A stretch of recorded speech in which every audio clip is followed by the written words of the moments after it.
الله. الحمد لله رب العالمين، والصلاة والسلام على سيد المرسلين وعلى آله وأصحابه أجمعين. أما بعد، فإن أصدق الحديث كتاب الله، وأحسن الهدي هدي محمد صلى الله عليه وسلم، وخير الأمور عوازمها، وشر الأمور محدثاتها، وكل محدثة بدعة، وكل بدعة ضلالة، وكل ضلالة في النار. وبالسند المتصل منا إلى الشيخ الإمام الهمام الحافظ الحجة أمير المؤمنين في الحديث أبي عبد الله محمد بن إسماعيل بن إبراهيم بن مغيرة بن بردزبة الجعفي اليماني البخاري رحمه الله الباري. اللهم انفعنا بعلومه وعلومهم، آمين يا رب العالمين. باب قول الله تعالى: ونضع الموازين القسط ليوم القيامة وأن أعمال بني آدم وقولهم يوزن. وقال مجاهد: القسطاس العدل بالرومية، ويقال القسط مصدر المقسط وهو العادل، وأما القاسط فهو الجائر. وبه قال حدثنا أحمد بن أشكاب قال حدثنا محمد بن فضيل عن عمارة بن القعقاع عن أبي زرعة عن أبي هريرة رضي الله تعالى عنه قال: قال النبي صلى الله عليه وسلم: كلمتان حبيبتان إلى الرحمن خفيفتان على اللسان ثقيلتان في الميزان، سبحان الله وبحمده سبحان الله العظيم.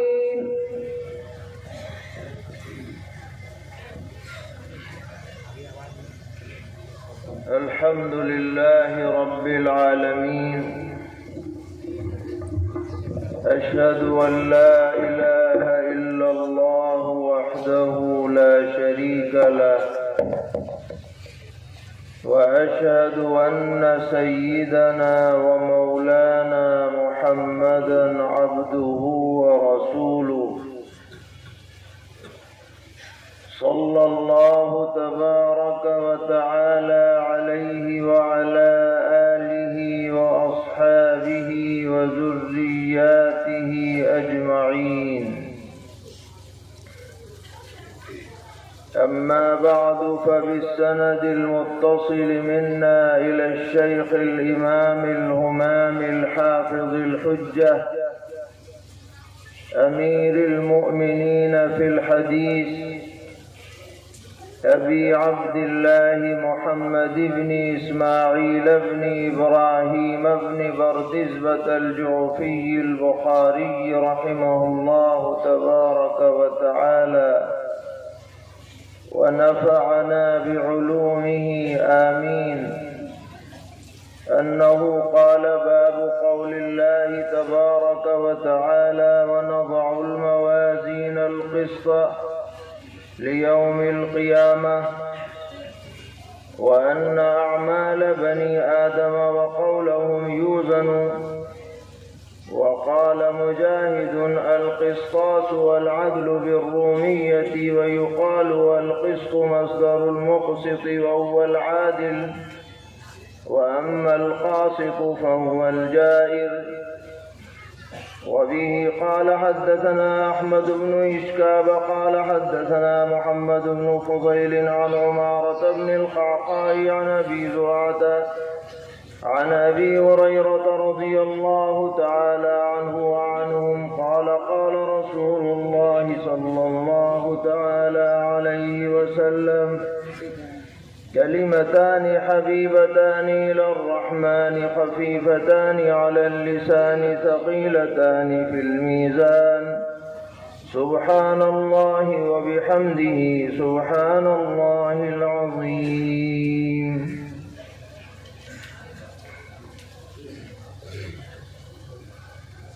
معزز علماء کرام، طلبہ عزیز، بزرگوں اور بھائیوں،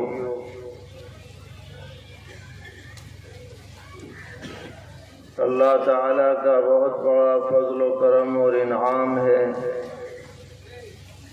کہ اس نے اصح الکتب بعد کتاب اللہ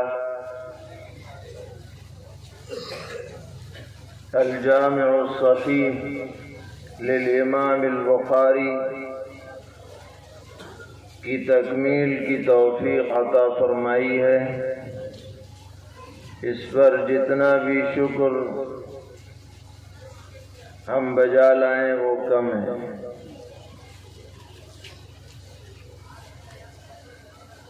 اللہ تعالیٰ کا یہ بھی بہت بڑا انعام ہے کہ اس نے ہمارے دور میں اور ہمارے ان ممالک میں جو بر صغیر کے ممالک کہلاتے ہیں، علم دین کو حاصل کرنا آسان فرما دیا ہے۔ اتنی آسانی دنیا کے اور خطوں میں نہیں ہے جتنی ہمارے ملک میں اور ہمارے اطراف کے ممالک میں یہ سہولت میسر ہے۔ یہ کوئی بھی آدمی بلا کسی تکلف کے ان قومی مدارس میں جا کر شروع سے لے کے آخر تک تعلیم حاصل کر سکتا ہے۔ حتیٰ کہ اگر دنیاوی اسباب نہ بھی ہوں پھر بھی کر سکتا ہے۔ دنیاوی تعلیم حاصل کرنے کے لیے بڑے سے بڑا ذہین بچہ کیوں نہ ہو، اسے بہت خرچ کرنا پڑتا ہے جب اعلیٰ تعلیم آدمی کو ملتی، مگر دین کی اعلیٰ سے اعلیٰ تعلیم شروع سے لے کے آخر تک مفت مل سکتی ہے۔ اس کے اسباب اللہ تعالیٰ نے ہمیں عطا فرما رکھے ہیں، جس پر اٹھتے بیٹھتے شکر بجا لانا چاہیے۔ بالخصوص جس زمانے میں ہمارے اسلاف اور اکابر نے یہ کتابیں مرتب فرمائیں، بخاری شریف، مسلم شریف، ابو داؤد شریف، ترمذی شریف، اس زمانے میں تحصیل علم کے لیے بڑے پاپڑ بیلنے پڑتے تھے۔ عمریں گزر جاتی تھیں، 20 سال گزر جاتے تھے جب کہیں جا کر کے حدیثوں کے مجموعے آدمی کے پاس جمع ہو پاتے تھے۔ ایسا نظام نہیں تھا جیسے آج ہمارے ہاں ہے کہ ایک مدرسہ ہے، اس میں نصاب مقرر ہے، اساتذہ مقرر ہیں، گھنٹے مقرر ہیں، ایک ہی مدرسے میں آپ داخل ہوں اور اخیر تک آپ پڑھ لیں۔ اس زمانے میں ایسا اکثر نہیں تھا، اکا دکا کہیں ہو تو بات الگ ہے۔ ایک مشرق میں ہے استاد، ایک مغرب میں ہے، ایک شمال میں ہے، ایک جنوب میں ہے، ایک فلاں شہر میں ہے، ایک فلاں شہر میں ہے۔ طلبہ ادھر سے ادھر جاتے تھے، محنتیں کرتے تھے، مشقتیں اٹھاتے تھے، اپنا خرچ کرتے تھے۔ فاقہ پر فاقہ کشی کی نوبت آتی تھی جب کہیں جا کے آدمی متبحر عالم بن پاتا تھا۔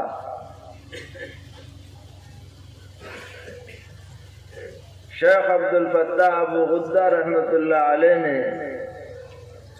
ایک کتاب لکھی ہے، صفحات من صبر العلماء، بہت زبردست کتاب ہے اپنے موضوع پر کہ محدثین نے، علماء نے تحصیل علم میں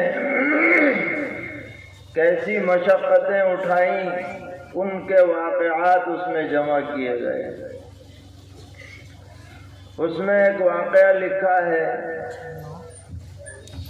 کہ مغرب اقصی کے ایک طالب علم جن کا نام تھا بقی ابن مخلد، مہینوں کی مسافت طے کر کے بغداد پہنچتے ہیں، اور مقصد یہ تھا کہ حضرت امام احمد ابن حنبل رحمۃ اللہ علیہ سے حدیثیں حاصل کریں۔ جب بغداد پہنچے اور معلومات کی کہ حضرت کا درس کہاں ہوتا ہے، ہم بھی شریک ہو جائیں، تو پتہ چلا کہ حضرت پر تو درس کی پابندی لگی ہوئی ہے گورنمنٹ کی طرف سے، آپ معطوب ہیں گورنمنٹ کے، عام درس دینا آپ کے لیے مشکل ہے۔ بڑا افسوس ہوا، اتنا لمبا سفر کر کے آیا، مہینوں کی مشقت اٹھا کے، اور جن سے علم حاصل کرنا تھا ان کا درس ہی بند ہے، کیا کریں؟ لوگوں سے کہا کہ اچھا یہ تو بتاؤ کہ حضرت کا گھر کہاں ہے، قیام کہاں ہے حضرت کا؟ کہ ہاں یہ بتا دیں گے فلاں محلے میں ہے، فلاں گلی میں۔ کہ اچھا ٹھیک ہے، تو یہ پہنچ گئے حضرت کے پاس، دروازے پر دستک دی، حضرت باہر تشریف لائے، سلام کلام کیسے آنا ہوا کہ میں آیا ہوں آپ سے حدیث پڑھنے کے لیے، فلاں جگہ سے آیا۔ اچھا اتنی دور سے آیا؟ کہ ہاں، مگر میں تو حکومت کی طرف سے پابندی ہے، پڑھا نہیں سکتا، بہت مجھے افسوس ہے۔ تو بقی ابن مخلد نے کہا کہ حضرت ایک درخواست ہماری آپ منظور کر لیجیے۔ کہو کیا بات؟ کہ میں ایک فقیر کی شکل میں یہاں آؤں گا، جھولی لٹکاتے ہوئے، بھیک کی صدا لگاتے ہوئے آپ کی گلی سے گزروں گا، آپ کے دروازے پر دستک دوں گا، آپ اس بہانے سے کہ گویا فقیر کو کچھ بھیک دینے آ رہے ہیں، آپ باہر تشریف لائیں اور ایک حدیث مجھے بس سنا دیا کریں روزانہ۔ حضرت الامام نے جذبہ صادق دیکھا کہ بھائی یہ تو کمال کا طالب ہے، اور یہ درخواست منظور کر لی۔ کہتے ہیں کہ میں روزانہ سرائے میں نے کمرہ کرائے پر لیا، اور وہاں سے جھولی لٹکا کر کے چلتا اور صدائیں لگاتا، سب سمجھتے کہ کوئی فقیر ہے، اور حضرت کے دروازے پر دستک دیتا، حضرت باہر تشریف لاتے، اپنی سند سے ایک حدیث روزانہ بیان کرتے۔ اس طرح 300 حدیثیں میرے پاس جمع ہو گئیں۔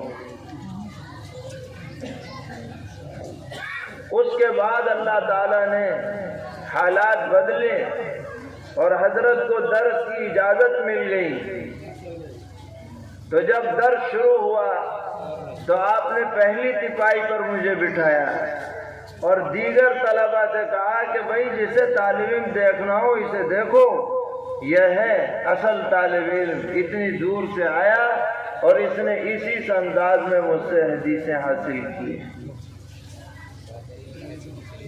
فرماتے ہیں کہ ایک مرتبہ میں بیمار پڑ گیا، سبق میں حاضر نہیں ہو سکا۔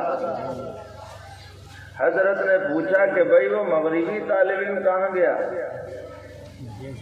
کیونکہ جو اچھے طلباء ہوتے ہیں وہ استاد کے منظور نظر بن جاتے ہیں، اور جو طالب علم استاد کا منظور نظر بن جاتا ہے اس کے لیے علم کے دروازے کھل جاتے ہیں۔ یہ دنیا کا تجربہ ہے۔ تو حضرت نے فرمایا کہ اچھا وہ کہاں گیا؟ پتہ چلا بیمار۔ ارے بھائی کہاں ہے؟ ٹھہرا ہوا کہ فلاں سرائے ہے، کہ چلو اس کی عیادت کو جا رہے ہیں۔ چنانچہ حضرت اپنے شاگردوں کے ساتھ چل پڑے۔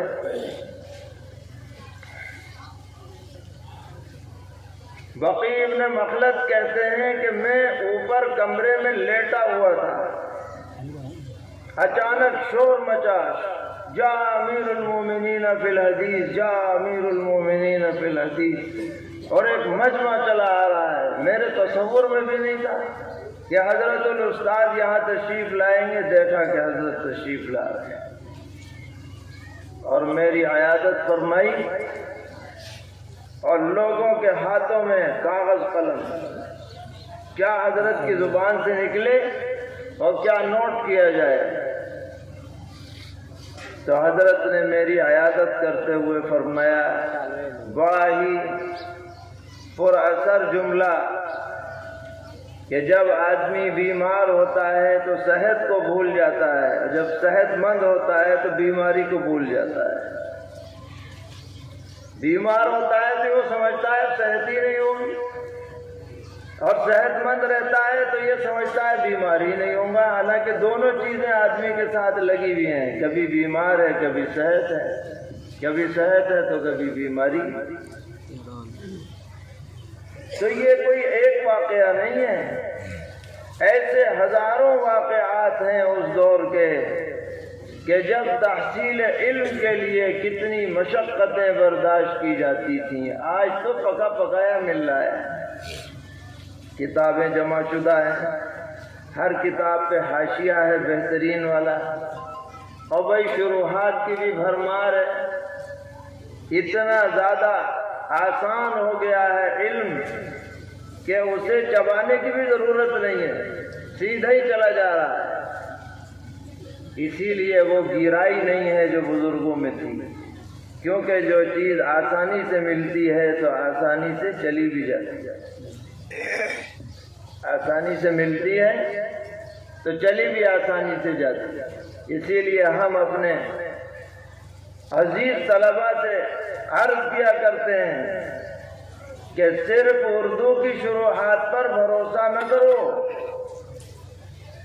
عربی کو اپنی اصل زبان اور اصل مرجع بنیاد اس سے اپنی وابستگی رکھیں تو علم میں رسوخ پیدا ہوگا۔ استفادے میں حرج نہیں ہے، اردو کی شروحات جو مستند معتبر ہیں، لیکن اسی کے اوپر بھروسہ نہ کر لیں، ان کو سامنے رکھ کر اصل مراجع کی طرف رجوع کریں تو اس سے علم میں گہرائی پیدا ہوگی۔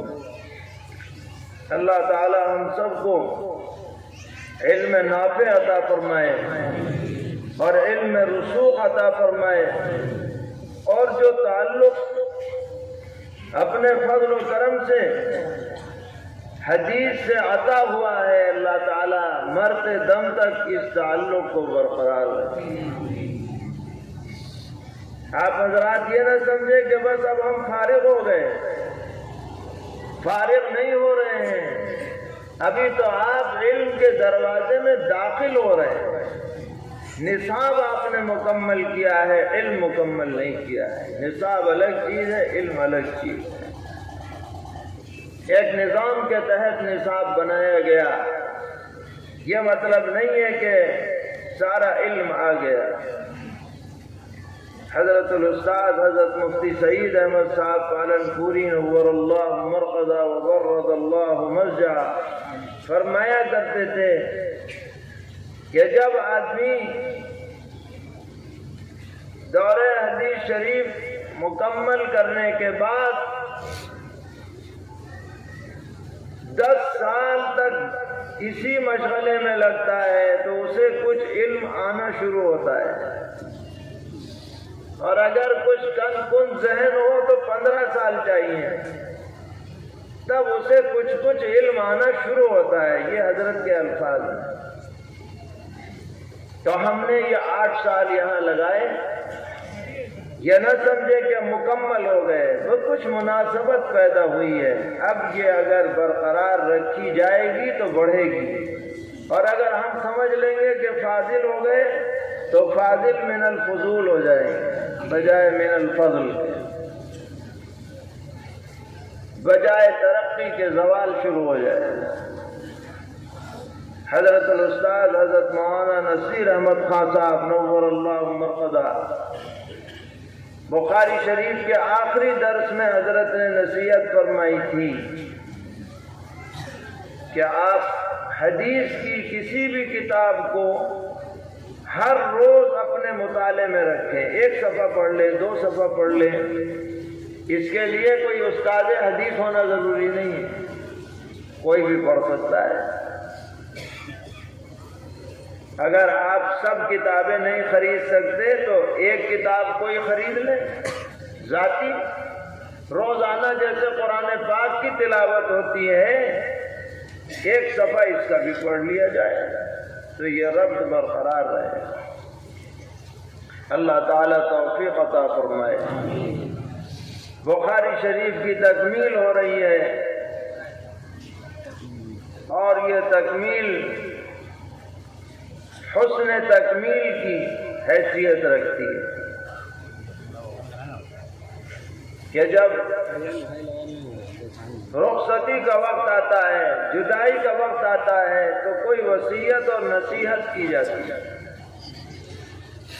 کتاب ختم ہونے کا وقت آ رہا ہے تو حضرت امام بخاری رحمۃ اللہ علیہ نے ایسا عنوان منتخب فرمایا ہے جو ہمارے لیے بجائے خود ایک نصیحت کی حیثیت رکھتا ہے اور تنبیہ کی بھی حیثیت رکھتا ہے۔ اور ابواب چل رہے ہیں، کتاب التوحید والرد علی الجہمیہ، اللہ کی ذات و صفات کا بیان ہے، اور جو عقل پرست قسم کے فرقے تھے جن میں جہمیہ بھی ہے، معتزلہ وغیرہ بھی ہیں، وہ بہت سی ثابت شدہ باتوں کا انکار کیا کرتے تھے، ان کی تردید بھی ضروری ہے۔ حق نکھر نہیں سکتا اس وقت تک جب تک کہ باطل کی تردید نہ ہو، اس وقت تک حق نکھر کر کے سامنے نہیں آ سکتا۔ اگر کوئی شخص یہ کہے کہ صحیح بھی صحیح ہے اور غلط بھی صحیح ہے تو وہ صحیح نہیں ہو سکتا۔ صحیح صحیح ہے، غلط غلط ہے۔ صحیح کو صحیح کہنا بھی ضروری ہے اور غلط کو غلط ماننا بھی ضروری ہے، اور جتنا بھی ممکن ہو سکے اس غلطی کی تردید بھی لازم ہے۔ اگر غلطی کی تردید نہیں ہوگی تو حق اور باطل میں اختلاط ہو جائے گا، امتیاز باقی نہیں رہے گا۔ اس لیے حضرت امام بخاری رحمۃ اللہ علیہ نے جہاں فقہی ترتیب کے مطابق ابواب قائم کیے، اخیر میں افکار باطلہ کی تردید کے لیے یہ سب ابواب چل رہے ہیں۔ انہی میں سے ایک بات جو حقیقت میں ثابت شدہ ہے مگر یہ عقل پرست اسے ماننے کو تیار نہیں ہوتے کہ اعمال و اقوال کا وزن بھی ہوگا، نماز تولی جائے گی، روزہ تولا جائے گا، قرآن پڑھنا تولا جائے گا، فلاں بات تولی جائے گی، بدھی میں نہیں آتی، تو انہوں نے وزن ہی کا انکار کر دیا اور آیات میں غلط تعویل کی اور یہ کہا کہ وزن سے وزن مراد نہیں ہے، عدل مراد ہے۔ ارے بھئی خامخواہ تعویل کرنے کی کیا ضرورت ہے؟ جب حقیقت ثابت ہے تو تعویل کا کیا مطلب؟ اس لیے حضرت الامام بخاری رحمۃ اللہ علیہ نے ایک باب قائم کیا اور اس کے لیے عنوان بنایا قرآن پاک کی اس آیت کو کہ وَنَضَعُ الْمَوَازِينَ الْقِسْطَ لِيَوْمِ الْقِيَامَةِ، قیامت میں ہم انصاف کے ترازو قائم کریں گے۔ قرآن کہہ رہا ہے انصاف کے ترازو ہوں گے، اب کسی کو کیا مجال ہے انکار کرنے؟ صاف ستھری بات ہے۔ دیگر بہت سی آیات سے بھی اس کی تائید ہوتی ہے، اس لیے دعویٰ پیش کیا کہ وَأَنَّ أَعْمَالَ بَنِي آدَمَ وَقَوْلَهُمْ يُوزَنُ، کہ آدمیوں کے اعمال بھی تلیں گے اور اقوال بھی تلیں گے، کوئی شبہ کی بات نہیں ہے، اس میں کوئی استبعاد بھی نہیں ہے۔ اللہ کے لیے کچھ مشکل نہیں ہے کہ ہماری نماز کتنی ڈگری کی ہے، اللہ تعالیٰ اگر اسے ناپ لے تو کیا مشکل ہے، ہمارے لیے مشکل ہو سکتی ہے۔ ہم نے جو بات زبان سے نکالی وہ کتنی وزنی ہے، کتنی ہلکی ہے، اللہ تعالیٰ کو سب پتہ ہے۔ اللہ تعالیٰ نے ایسے آلات پیدا فرما دیے ہیں جن میں ان سب کی نپائی تلائی ہو جائے گی، اس میں کوئی شک نہیں ہونا چاہیے۔ یہ تو ہے اصل دعویٰ، یہی اصل ترجمۃ الباب ہے۔ اب اس میں دو تین باتیں اور ضمناً ذکر فرمائیں کہ قرآن پاک میں ہے وَزِنُوا بِالْقِسْطَاسِ الْمُسْتَقِيمِ،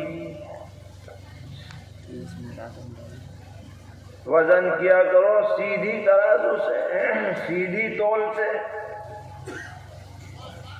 تو قسطاس اس کا کیا مطلب ہے؟ فرمایا یہ رومی زبان کا لفظ ہے اور اس کے معنی عدل کے آتے ہیں۔ قال مجاہد القسطاس العدل بالرومیہ، بعض الفاظ دوسری زبان کے اپنی زبان میں داخل ہو جاتے ہیں۔ خود ہماری اردو زبان میں سینکڑوں ہزاروں الفاظ دیگر زبانوں سے لیے گئے، کوئی انگریزی کا ہے، کوئی فارسی کا ہے، کوئی ہندی کا ہے، کوئی سنسکرت کا ہے اور کسی زبان کا ہے، ایسے ہی عربی میں رومی لفظ کا عربی میں استعمال ہو گیا۔ پھر ایک اور نقطہ بیان فرمایا کہ یقال القسط مصدر المقسط، کہا جاتا ہے کہ قسط یہ مقسط کا مصدر ہے، خاف کے زیر کے ساتھ، اس کے معنی عدل کے آتے ہیں، انصاف والے حصے کے آتے ہیں قسط کے معنی۔ اور اسی کو اگر زبر کے ساتھ پڑھا جائے قسط، تو اس کے معنی اس کے بالکل الٹ ہو جاتے ہیں، یعنی ظلم کے ہو جاتے ہیں۔ اس لیے فرمایا وَأَمَّا الْقَاسِطُ فَهُوَ الْجَائِعُ وَأَمَّا الْقَاسِطُونَ فَكَانُوا لِجَهَنَّمَ حَطَبًا۔ تو ایک کا مصدر قسط ہے، وہ انصاف کے معنی میں ہے، اور ایک قسط ہے، وہ ظلم کے معنی میں۔ یہ ایک ضمنی بات ہے۔ اصل دعویٰ کیا ہے کہ اعمال بھی وزن کیے جائیں گے، اقوال کو بھی تولا جائے گا۔ اس کی دلیل یہ حدیث ہے جو سیدنا حضرت ابو ہریرہ رضی اللہ تعالی عنہ سے مروی ہے کہ سرور عالم حضرت محمد مصطفیٰ صلی اللہ تعالی علیہ وسلم نے فرمایا کہ کلمتان حبیبتان للرحمن، دو بول ہیں جو رحمان کو بڑے پیارے ہیں۔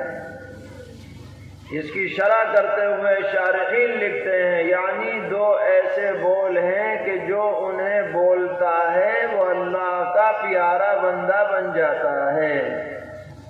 یہ ہے حبیبتان للرحمن کا مطلب۔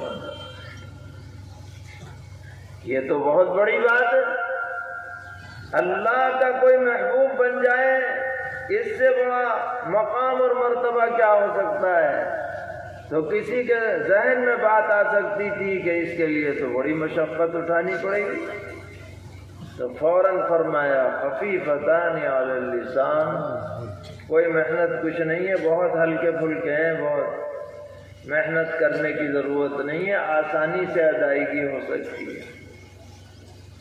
پھر ذہن میں بات آ سکتی ہے کہ آسانی سے حاصل ہو جانے والی چیز تو ہلکی ہوتی ہے، ایسا تو نہیں کہ زبان پہ ہلکی ہے تو وزن میں بھی ہلکی ہو۔ فرمایا نہیں، ثقیلتان فی المیزان، ترازو میں بڑی بھاری ہوگی۔ یہ دونوں بول کلمتان ترازو میں بڑے بھاری ہیں، باوزن ہیں۔ بتایا جائے کون سے وہ کلمات ہیں، کون سے وہ بول ہیں مبارک متبرک پر اثر موجب اجر و ثواب۔ فرمایا گیا سبحان اللہ و بحمدہ سبحان اللہ العظیم، اللہ کی ذات ہر عیب سے پاک ہے اور میں اس کی حمد و ثنا کرتا ہوں،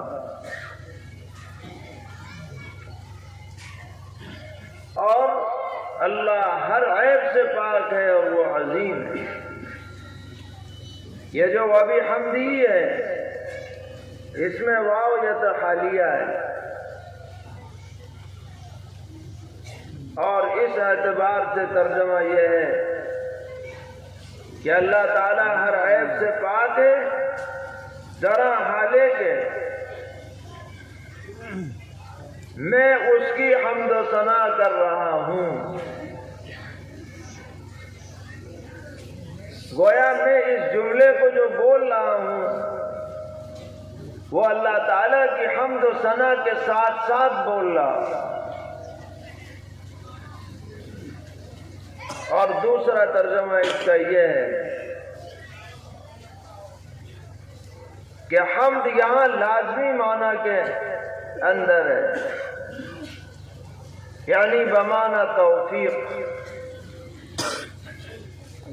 جس کا خلاصہ یہ نکلے گا کہ جو میری زبان سے اللہ کی پاکی بیان ہوئی ہے یہ اللہ تعالیٰ کی توفیق کی برکت ہے، ورنہ کہاں میری زبان اور کہاں اللہ کی تسبیح۔ یہ بھی مطلب لیا گیا ہے۔ بہرحال یہ دو جملے ہیں، بہت وزنی ہیں، بابرکت ہیں۔ ہماری زندگی میں اس طرح کے اذکار داخل ہونے چاہیے۔ اسی پر اس کتاب کا اختتام ہو رہا ہے، اور یہ حسن اختتام ہے۔ ہر چیز کا اختتام اللہ کی حمد و ثنا پر ہونا چاہیے، زندگی کا اختتام بھی اللہ کی حمد و ثنا پر ہونا چاہیے۔ جو اس حالت میں دنیا سے جائے کہ زبان پر تسبیح و تحمید کے کلمات ہوں، ضرور اللہ کی رحمت سے اسے ڈھانپ لیا جائے گا، کوئی شک نہیں ہے اس کے اندر۔ وآخر دعواہم ان الحمد للہ رب العالمین، اہل جنت کی صفات بیان کرتے ہوئے یہ بات ارشاد فرمائی گئی۔ اس لیے ہم یہ ارادہ کر لیں کہ ان کلمات کو صبح شام 100 مرتبہ پڑھ لیا کریں۔ سبحان اللہ و بحمدہ سبحان اللہ العظیم۔ اس سے آدمی کے ایمان میں قوت پیدا ہوتی ہے، اور صرف ایمانی قوت ہی نہیں بلکہ جسمانی قوت بھی حاصل ہوتی ہے۔ اس کی دلیل کیا ہے؟ دلیل یہ ہے کہ خاتون جنت حضرت سیدہ فاطمہ رضی اللہ تعالی عنہا اپنے گھر کا کام کاج خود اکیلے کیا کرتی تھی۔